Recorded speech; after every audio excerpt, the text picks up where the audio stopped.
यहाँ भीटी रावत में अभी हम लोग 207 एकड़ क्षेत्रफल में इस औद्योगिक निवेश के कार्यक्रम को आगे बढ़ाने का कार्य कर रहे हैं, जिसमें 160 एकड़ भूमि में यह सब कार्यक्रम आगे बढ़ाया जा रहा है। 60 करोड़ रुपए यानी इसमें इसके अलावा 25 एकड़ में एक गारमेंट पार्क का निर्माण भी यहां किया जा रहा है। भाइयों बहनों, आज दुनिया के मार्केट में रेडीमेड गारमेंट की बड़ी मांग है और रेडीमेड गारमेंट में आधी आबादी लग करके जो महिलाएं पहले से नौकरी कर रही हैं वे तो अच्छा काम कर रही हैं, बाकी महिलाएं भी चाहती हैं कि हमें भी कुछ कार्य मिले। अगर हम उनकी ट्रेनिंग करवाकर उनको गारमेंट पार्क के साथ जोड़ दें और वहां एक एक यूनिट के साथ अगर 100 महिलाएं काम करती हुई वहां दिखाई देंगी, आप सोचिए हर महिला हर महीने 10 से 15 हजार रुपए अपना घर गृहस्थी के कार्य को संपन्न करने के बाद अतिरिक्त कमा सकती है और ये सभी कार्यक्रमों को अच्छे ढंग से आगे बढ़ाया जा सकता है। हजारों महिलाओं को यहाँ पे कार्य इसके माध्यम से प्राप्त हो सकता है और इसके लिए भी 101 भूखंडों का विकास यहाँ पर किया जा चुका है। यहाँ पे एक विद्युत सब स्टेशन का निर्माण किया जा चुका है और गीड़ा में ही भारत सरकार के सहयोग से एक प्लास्टिक पार्क के निर्माण का कार्य भी हो रहा है। भाइयों बहनों, जिसमें 92 यूनिट लगेगी और 5000 लोगों को सीधे सीधे नौकरी यहाँ पर उसके माध्यम से प्राप्त होगी, उसके लिए भी कार्यक्रम यहाँ पर आगे बढ़ रहा है। इसके लिए सीटमेंट के साथ हम लोगों ने इस कार्यक्रम को आगे बढ़ाने का कार्य प्रारंभ किया है। प्लेटेड फैक्ट्री कॉम्प्लेक्स भी समय के अनुरूप थोड़ा जमीन की कमी पड़ेगी, तो अब जमीन को विस्तार देने की बजाय हम ऊपर उसको वर्टिकल लेकर के जाएं, मल्टी स्टोरी बनाए। प्लेटेड फैक्ट्री एक ही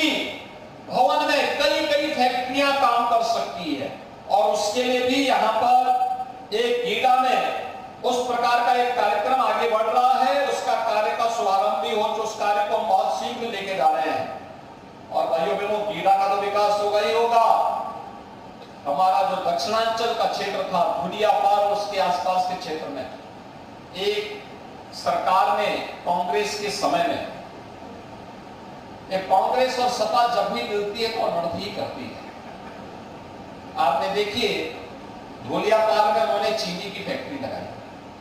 एक डंठल गन्ना पैदा नहीं होता, वो चीनी मिल एक दिन नहीं चली और बनी और उसके बाद वैसे ही वह कंडम भी हो गई, यानी एक दिन नहीं चली। आप सोचिए कितना बड़ा अन्याय किया इन्होंने प्रदेश की जनता पर,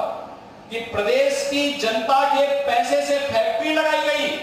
फैक्ट्री एक दिन नहीं चली, एक व्यक्ति को नौकरी नहीं मिली और फैक्ट्री आज स्क्रैप के भाव चली भी गई, समाप्त भी हो गई। आज उसी क्षेत्र में लगभग 8385 एकड़ भूमि में एक औद्योगिक नगर बसाया जा रहा है, जिसमें अनेक उद्योग लगेंगे और दक्षिणांचल के जो युवा अभी तक नौकरी के लिए बाहर जाने के लिए मजबूर होते थे, कोई थाईलैंड जाता था, कोई लाओस जाता था, कोई सिंगापुर जाता था, कोई म्यांमार जाता था, कोई कहीं और जगह जाता था, वहां जाने की आवश्यकता नहीं पड़ेगी। अब धुलिया पार क्षेत्र में ही उन लोगों को वहां पर नौकरी उपलब्ध होगी। इसके लिए अनेक कार्यक्रम प्रदेश सरकार के द्वारा किए गए। निवेश मित्र पोर्टल, निवेश सारथी पोर्टल जैसी आधुनिक तकनीक का उपयोग किया जा रहा है। अब उद्योगपति को निवेश करने के लिए कार्यालयों का चक्कर नहीं काटना पड़ेगा। उसने अपना आवेदन दिया, निवेश सारथी ने उसके माध्यम से उसकी मॉनिटरिंग की और ऑनलाइन सारी प्रक्रिया पूरी हो गई। इसके बाद वह व्यक्ति जब निवेश करने के लिए आएगा, निवेश करने के साथ ही उसके सिंगल विंडो की सारी सुविधा उपलब्ध होती हुई दिखाई देगी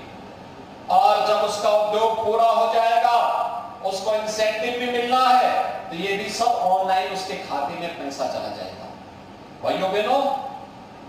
किसी भी प्रकार की बाबूगिरी से मुक्त, किसी प्रकार की घूसखोरी से मुक्त की योजनाओं को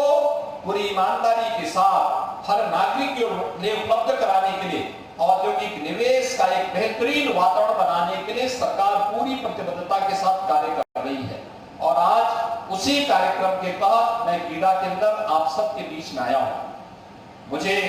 पूरा विश्वास है कि जो सकारात्मक योगदान सैजनवा क्षेत्र के लोगों का, यहाँ के नागरिकों का गीडा के विकास के लिए प्राप्त हो रहा है, उस विकास की प्रक्रिया को और अच्छे ढंग से आगे बढ़ाने की आवश्यकता है, जिससे यहाँ के अधिक से अधिक नौजवानों के लिए यह कार्यक्रम हो सके।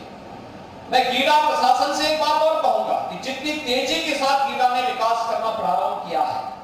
कुछ अच्छे स्किल डेवलपमेंट के सेक्टर भी यहाँ के नौजवानों के लिए यहाँ पे स्थापित होने चाहिए। जो हाई स्कूल पास कर ले, 8वीं पास करने के बाद वह व्यक्ति बहुत पढ़ाई लिखाई में मन नहीं लग रहा है, या हाई स्कूल के बाद वो चाहता है कि मैं अपने माँ बाप के लिए कुछ स्वावलंबन का आधार बनूं, परिवार की आजीविका का भी आधार बनूं, तो स्किल डेवलपमेंट का सेंटर स्थापित करके ट्रेनिंग दो और यहाँ की फैक्ट्री में उसके समायोजन की व्यवस्था होनी चाहिए। सीएम इंटर्नशिप स्कीम का लाभ यहाँ डिग्री कॉलेज के या बेरोजगार नौजवानों की सूची तैयार करते हुए हम उन्हें उद्योग के साथ जोड़े। 1 साल के लिए उद्योगों के साथ कुछ नौजवानों को जोड़ना, वह ट्रेनिंग ले, इस दौरान कुछ मानदेय उद्योग देगा, कुछ सरकार देगी, उस नौजवान को भी काम मिलेगा, सीखने का एक अनुभव होगा। अगर वह अच्छा काम करेगा, फैक्ट्री चाहेगी तो आगे उसको कंटिन्यू कर सकती है, नहीं तो सर्टिफिकेट लेकर के फिर कहीं अपना काम ढूंढ सकता है और उसको कार्य की कमी नहीं होगी। ऐसी अनेक स्कीम है जिन कार्यक्रमों को हम तेजी के साथ आगे बढ़ा सकते हैं, और इसीलिए हमारा युवा तकनीकी दृष्टि से सक्षम बन सके। भाइयों बहनों, तकनीकी दृष्टि से सक्षम बनाने के लिए प्रदेश सरकार ने भी कार्यक्रम प्रारंभ किए हैं, जिसमें आपने देखा होगा कि तकनीकी दृष्टि से सक्षम बनाने के लिए 2 करोड़ युवाओं को हम टैबलेट और स्मार्टफोन दे रहे हैं, और साथ साथ शिक्षा का केंद्र, शिक्षा कैसी होनी चाहिए और शिक्षण केंद्र कैसे होने चाहिए, अटल आवासीय विद्यालय बन रहा है सैजनवा में। जाके देखिए, आने वाले समय में पहले चरण में हर जिले में इस प्रकार का एक विद्यालय बनाने की कार्रवाई प्रारंभ हो रही है। हर जिले में गरीबों के बच्चे पढ़ेंगे, सामान्य नागरिक भी पढ़ेंगे, हर बच्चों को पढ़ाने की अत्याधुनिक शिक्षा हम विद्यालयों से देंगे, और सामान्य उस पर्दे के केंद्रीय विद्यालय की तर्ज पर उसको आगे बढ़ाने का कार्य करने जा रहे हैं। और फिर हम उसे हर विकास खंड में अगले तीसरे चरण में लेके जाने वाले हैं। आप सोचिए, शिक्षा महत्वपूर्ण है। नौजवान जो कंपटीशन की तैयारी कर रहा है, मुख्यमंत्री अभ्युदय कोचिंग की व्यवस्था आज की जा रही है, आप देख रहे होंगे। अनेक युवा, पिछली बार उत्तर प्रदेश लोक सेवा आयोग के जब परीक्षा परिणाम आए थे तो उसमें 93 नौजवान ऐसे थे जिन्होंने मुख्यमंत्री अभ्युदय कोचिंग से कोचिंग ली और फिर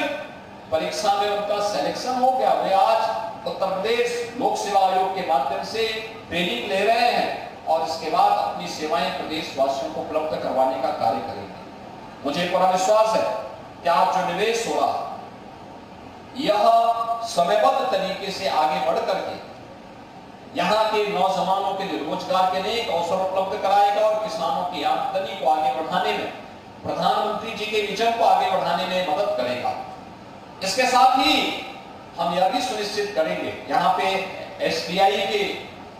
जीएम आए हुए हैं, मैं उनसे भी इस बारे में कहूंगा कि एसबीआई के द्वारा या बैंकर्स के द्वारा उद्योग में फाइनेंस करने की प्रक्रिया को और सरलीकरण किए जाने की आवश्यकता है, जिससे हर उद्योगपति तेजी के साथ निवेश की प्रक्रिया को आगे समयबद्ध तरीके से आगे बढ़ा सके और समय समय पर हम लोग रोजगार मेला लगा करके नौजवानों को, उद्यमियों को लोन की सुविधा उपलब्ध करवा सकें, तो उत्तर प्रदेश के सीडी रेशियो को हम लोग और अच्छा करने में हमें मदद मिलेगी।